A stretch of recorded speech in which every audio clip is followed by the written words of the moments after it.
মাত্র কয়েকদিন তারপরেই কালী পুজো। তো কালী পুজোর আগে ফেসের যা অবস্থা এই কদিনে, এ তো মনে হচ্ছে ডাকিনি যোগিনীর চাকরি খেয়ে নিলে। কিন্তু ডাকিনি যোগিনীর চাকরি খেয়ে নিলে তারা বেচারি কোথায় যাবে? ওই জন্য পার্টুল থেকে নিয়ে নিয়েছি এতগুলো জিনিস। চলো খুলে দেখাই কী কী নিয়েছি।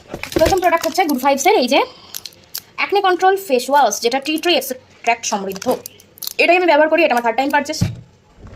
তারপর হচ্ছে আলপস গুডনেসের রোজমেরি ওয়াটার, এটা আমার 2nd পারচেস। অনেকে বলেছিল রোজমেরি ওয়াটারটা কেমন, একটু রিভিউ দিতে, কিন্তু আমার মাথায় গোটা 10 বড় চুল নিয়ে রিভিউ দেওয়ার সাহস তখন করতে পারিনি। তো বলছি নো ডাউট প্রোডাক্টটা ভীষণ ভালো, তবে তোমার যদি ঠান্ডা লাগার ধার থাকে একদম স্ট্রিক্টলি অ্যাভয়েড করো, বিশেষ করে এই নভেম্বর টু ফেব্রুয়ারি। নাহলে আর কি কষ্টের পয়সা ডাক্তারকে দিতে হবে।